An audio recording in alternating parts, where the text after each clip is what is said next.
में एक झोपड़ी थी जिसमें एक चुड़ैल रहती थी। वो चुड़ैल अपना पेट भरने के लिए लोगों को मारकर खाती थी और उनका खून पीती थी।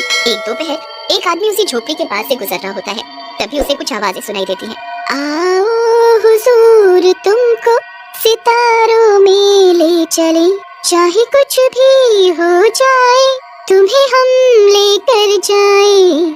आवाज सुनकर उसका ध्यान उस झोपड़ी की तरफ जाता है। वो देखने के लिए झोपड़ी के दरवाजे पर पहुंचता ही है कि तभी चुड़ैल उसे अपनी झोपड़ी में खींच लेती है और उसे मार देती है। ऐसे ही वो बहुत लोगों को मारकर अपना पेट भरती थी। ये खबर कुछ महीनों में आसपास के शहरों में फैल जाती है और लोग उस झोपड़ी के पास से निकलना बंद कर देते हैं, जिस वजह से चुड़ैल को बहुत दिनों से कुछ भी खाने को नहीं मिल रहा था। भूख से बेहाल चुड़ैल अपना भेष बदल कर घूमते घूमते पालम शहर में पहुंच जाती है। वहाँ पर एक बहुत बड़ा बाजार लगा हुआ था। इतने भीड़ भड़ाके में मैं शिकार कैसे करूंगी? तभी चुड़ैल की नजर उस अनाथ बच्ची पिंकी पर पड़ती है जो कि क्रिसमस का सामान बेच रही थी।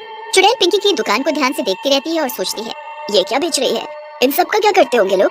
वो बदले हुए भेष में पिंकी के पास जाती है और उससे पूछती है, तुम ये सब क्या बेच रही हो और ये बाजार इतना हरा भरा क्यों है आज? अरे आपको नहीं पता, क्रिसमस आने वाला है, ये सब उसी का सामान है। क्रिसमस? क्रिसमस क्या होता है? अरे आपको इतना भी नहीं पता? क्रिसमस पर एक बुढ़े अंकल आते हैं रात को 12 बजे, जिनका नाम सेंटा क्लॉज है और हम बच्चों को गिफ्ट देते हैं। तभी वो चुड़ैल अपने असली रूप में आती है और पिंकी की दुकान उखाड़ फेंकती है। अरे ये क्या किया? इतनी मेहनत से मैंने जैसे तैसे पैसे इकट्ठे करके सामान खरीदा था और तुमने सब फेंक दिया।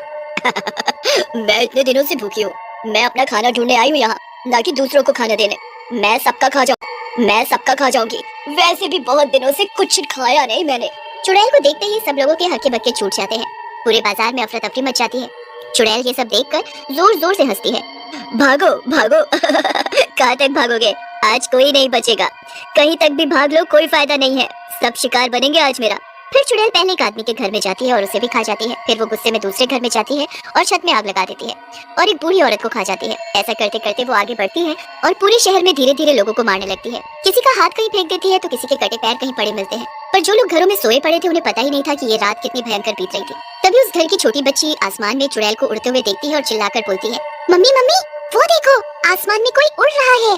कोई पक्षी होगा बेटा, और कौन उड़ेगा? नहीं मम्मी, कितनी डरावनी है ये।